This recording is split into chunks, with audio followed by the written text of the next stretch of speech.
Esse erro tem relação direta com a tendência de alguém se dar importância demais dentro do relacionamento e passar a se posicionar de forma egocêntrica diante do cônjuge. Trata-se de uma dinâmica em que muitas vezes, sem perceber, o cônjuge passa a ser tratado como se precisasse ser governado, corrigido e conduzido como se o outro ocupasse o lugar de Deus. Com facilidade, a presunção se instala, a maneira de falar se torna dura, o tom perde misericórdia e surge uma satisfação silenciosa ao apontar o erro do outro. Pouco a pouco, cresce a convicção de que apenas uma visão está correta. O pensamento passa a ser: ou é do meu jeito, ou não é de jeito nenhum. Esse se torna o refrão que orienta decisões, conversas e também conflitos. Quando isso acontece, o casamento deixa de ser um espaço de cooperação e se transforma em um campo de imposições. O diálogo é substituído por sentenças. A escuta é trocada pela correção constante. A convivência se torna pesada, ainda que ambas as partes acreditem estar apenas fazendo o que é certo. Há situações em que crises conjugais levam o casal a buscar ajuda pastoral ou aconselhamento. Em muitos desses casos, a crise visível é apenas a ponta de um grande iceberg. O que acontece como conflito imediato geralmente esconde problemas mais profundos, que são construídos ao longo do tempo por tentativas repetidas de um governar o outro. É comum que nesse cenário um cônjuge se sinta sufocado, enquanto o outro se sinta dominado ou pressionado. Curiosamente, ambos se percebem como vítimas. Nenhum se vê como controlador. Essa é uma das características mais perigosas desse erro. Quem exerce domínio raramente reconhece que está dominando. Muitos relacionamentos começam com pessoas jovens, confiantes, determinadas e cheias de planos. Firmeza de caráter, iniciativa e liderança são qualidades valiosas. No entanto, quando essas características não são submetidas ao senhorio de Cristo, podem se transformar em obstinação, rigidez e monopólio da verdade. A determinação, que poderia servir para edificar o relacionamento, passa a ser usada para impor vontades. A segurança pessoal se converte em inflexibilidade. A convicção se transforma em arrogância e, em vez de fortalecer a aliança, essas atitudes começam a miná-la silenciosamente, especialmente nos primeiros anos de casamento. O problema nesses casos raramente está relacionado à falta de recursos, de oportunidades ou de capacidade. Ele está ligado à maneira como a autoridade é exercida dentro do relacionamento. Esse mesmo erro se revela quando um dos cônjuges passa a impor suas decisões e expectativas, substituindo o diálogo, a escuta e o cuidado por atitudes de controle. Pessoas que lutam com isso costumam apresentar alguns traços recorrentes. Acreditam saber o que é melhor para si e para os outros. Assumem rapidamente o controle em situações de estresse. Sentem dificuldade em permitir que o outro enfrente seus próprios desafios. Focam mais nos problemas alheios do que nos próprios problemas. Têm resistência em expor vulnerabilidade e reconhecer limitações. Conviver ocasionalmente com alguém assim já é desgastante. Viver em aliança com uma pessoa dominadora é algo muito mais sério. Esses comportamentos não são apenas incômodos, eles se tornam prejudiciais à saúde espiritual e emocional do casamento. Quando se gasta mais tempo observando, corrigindo e julgando o outro do que ouvindo o que acontece dentro do próprio coração, então algo está fora do lugar. As Escrituras ensinam que o exame espiritual começa em nós mesmos, pois Cristo ordena: tira primeiro a trave do teu olho. E o apóstolo Paulo acrescenta: examinai-vos a vós mesmos. O reconhecimento das próprias falhas reduz a necessidade de controlar o outro. Quando a atenção se volta para a própria condição interior, a crítica perde força. Quando se reconhece a própria trave, o cisco do outro deixa de ser o centro das atenções. Então, como encontrar equilíbrio dentro do casamento? A resposta passa, ao menos em parte, pela disposição de cada cônjuge em tolerar e respeitar as diferenças existentes entre si. Essas diferenças, muitas vezes, foram exatamente o que despertou o interesse e a atração no início do relacionamento. O problema surge quando, com o passar do tempo, tempo, aquilo que antes era visto como complemento passa a ser tratado como ameaça. Ao aprender a conviver com as diferenças, o casal coloca em prática a orientação do apóstolo Paulo de se submeterem mutuamente em amor, vivendo em gratidão a Deus e reconhecendo o senhorio de Cristo sobre o relacionamento. Submeter-se uns aos outros no temor de Deus, como está em Efésios 5:21, não significa anular a própria identidade, mas reconhecer que o outro também vive sob a autoridade do Senhor. Muitas vezes, ao lidar com conflitos no casamento, dá-se atenção apenas ao versículo que fala da submissão da esposa ao marido, lá em Efésios 5:22, sem considerar o princípio que o antecede e sustenta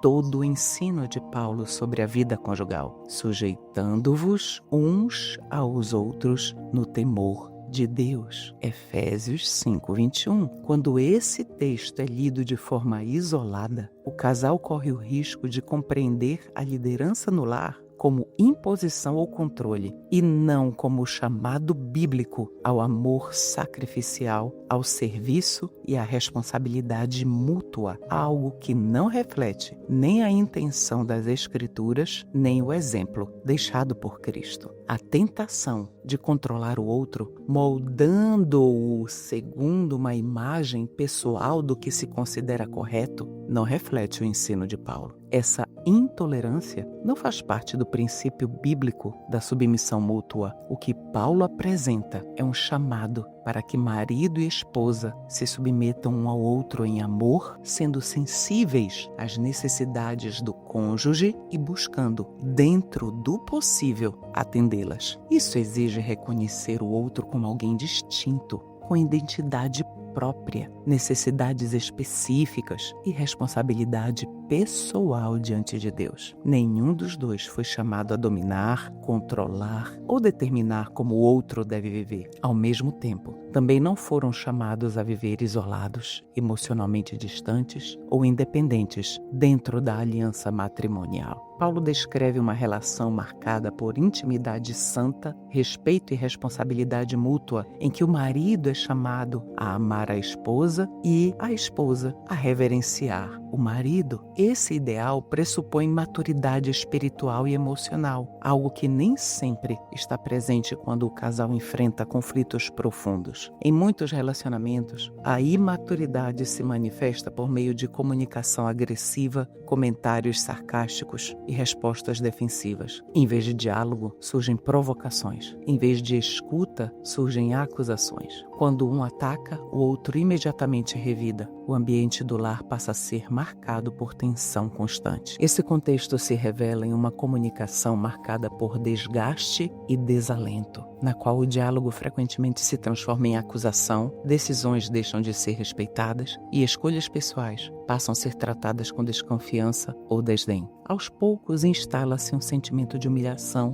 como se um dos cônjuges fosse constantemente tratado como alguém incapaz, infantil ou inadequado. Diversos comportamentos costumam acompanhar essa dinâmica, todos associados à tentativa de fazer o papel de Deus dentro do casamento. A comunicação é marcada por menosprezo em vez de respeito. Há uma tendência de ordenar em vez de pedir. Críticas constantes são expressas sem misericórdia. Opiniões são apresentadas como verdades absolutas, acompanhadas de julgamento e condenação. Uma postura defensiva acontece constantemente com pouca disposição para admitir erros. Diante disso, surge uma pergunta inevitável. Por que alguém permaneceria próximo de quem constantemente lhe diz como pensar, sentir e agir? Esse comportamento desgasta profundamente o relacionamento e mina os fundamentos da aliança. A insistência em ocupar um lugar que pertence somente a Deus corrói o casamento de dentro para fora. Embora seja comum em muitos lares, esse padrão não é inofensivo. Ele enfraquece a confiança, destrói a intimidade e impede o crescimento espiritual do casal. Há fatores que aparecem repetidamente em casamentos que caminham para o desgaste profundo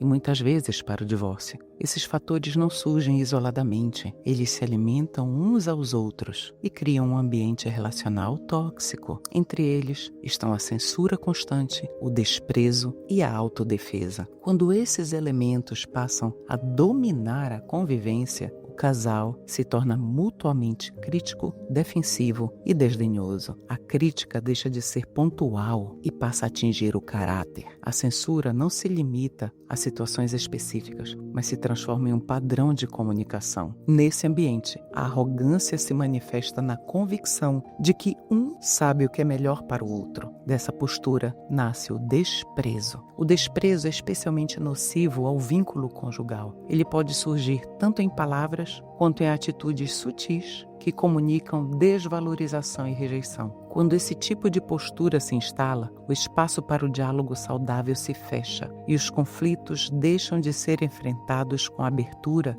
pois o que se transmite já não é respeito, mas distanciamento. Esse comportamento raramente surge de maneira repentina. O desprezo se instala gradualmente no relacionamento. Pequenas ironias não são confrontadas. Comentários desrespeitosos são tolerados e críticas repetidas criam um terreno fértil para que ele cresça. Se não for corrigido, seu efeito é profundamente destrutivo para a aliança conjugal. Entretanto, o desprezo não prospera em um coração humilde. Ele não encontra espaço quando há disposição sincera para viver em paz e harmonia. As Escrituras nos chamam à temperança e à humildade, lembrando que ninguém deve pensar de si mesmo além do que convém, mas reconhecer que tudo que possui vem de Deus. A humildade não é uma característica natural nem fácil de desenvolver. Ela exige a atuação do Espírito Santo, especialmente quando está em jogo o relacionamento mais íntimo da vida.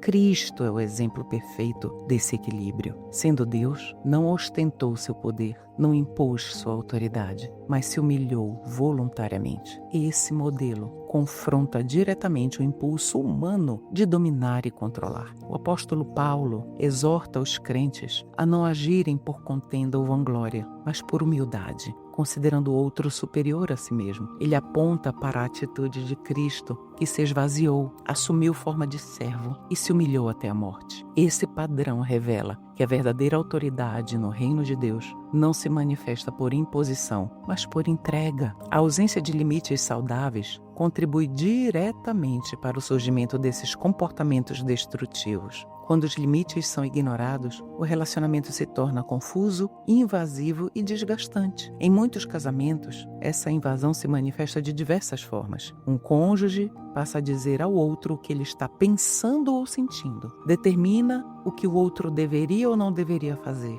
oferece opiniões não solicitadas de forma constante, rotula atitudes do outro como certas ou erradas, atribui ao cônjuge a culpa pelos problemas do relacionamento. Limites saudáveis auxiliam cada cônjuge a discernir com clareza aquilo que lhe cabe assumir como responsabilidade pessoal e aquilo que pertence ao outro. Eles ajudam a reconhecer o que pode e deve ser trabalhado em si mesmo, o que precisa ser entregue a Deus e o que não pode ser controlado ou assumido em lugar do cônjuge. Relacionamentos saudáveis são edificados quando esses limites são compreendidos, quando eles são respeitados e vividos com responsabilidade e amor. O primeiro passo para estabelecer limites é reconhecer que, embora duas pessoas estejam unidas pelo casamento, elas não se tornam uma única identidade. Cada cônjuge continua sendo um indivíduo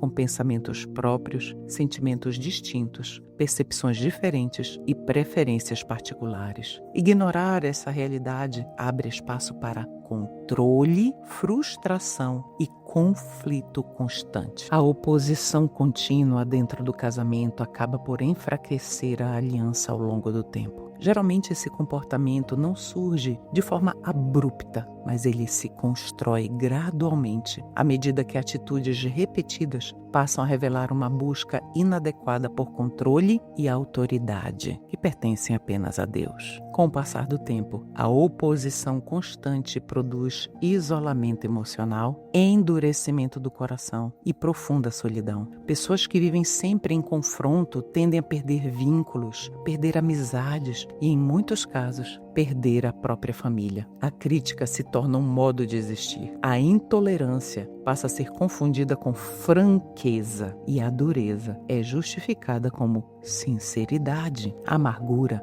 passa a se manifestar de forma progressiva, influenciando as palavras, influenciando as expectativas e a maneira como o comportamento do outro é interpretado. Respostas que não vêm no tempo esperado são facilmente percebidas como desinteresse. Gestos simples deixam de ser reconhecidos e a ausência de determinadas atitudes passa a ser compreendida como falta de gratidão. Aos poucos, forma-se a convicção de que o outro nunca faz o suficiente, enquanto o coração se torna menos sensível para perceber aquilo que também é oferecido em retorno. Esse padrão revela um coração que vive em oposição constante, não apenas ao cônjuge, mas às pessoas em geral. É uma forma silenciosa de afastar quem ainda tenta se aproximar. A imposição pode aparentar eficácia em um primeiro momento. Quando alguém acredita que ao controlar ou determinar conseguirá manter a ordem e evitar conflitos, acaba se convencendo de que esse é o caminho mais seguro. No entanto, esse tipo de postura quase sempre provoca resistência e desgaste no relacionamento. Quando a própria visão passa a ser apresentada como a única correta, o outro tende a se fechar, a se defender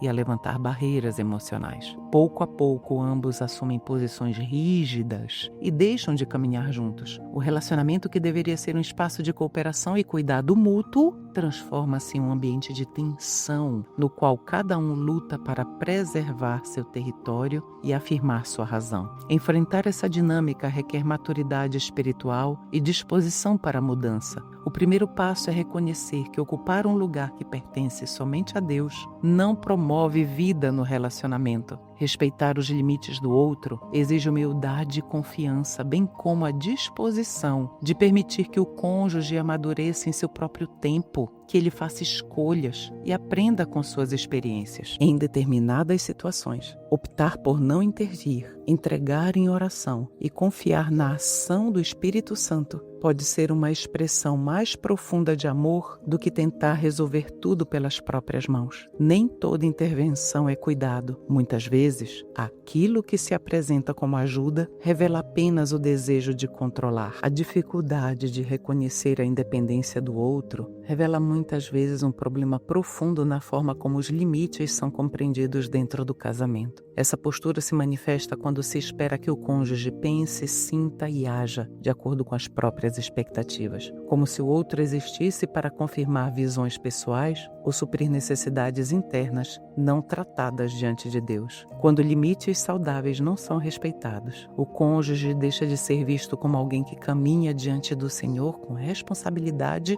própria e passa a ser tratado como extensão de si mesmo. Nesse ambiente, o crescimento espiritual e emocional é sufocado e o relacionamento passa a ser marcado por frustração, conflitos repetidos e desgaste contínuo. Casamentos assim não se fragilizam por falta de declarações de amor, mas pelo acúmulo de controle, oposição e imposição, que pouco a pouco afastam o coração daquilo que Deus idealizou para a vida conjugal. O convite das Escrituras é para um caminho mais excelente, reconhecer que somente Deus ocupa o lugar de Senhor, permitir que o outro amadureça sob sua direção e aprender a amar com humildade, respeito e confiança. Quando cada cônjuge se coloca novamente sob o governo de Cristo, o relacionamento deixa de ser um campo de disputas e volta a se tornar um espaço de graça, crescimento e restauração.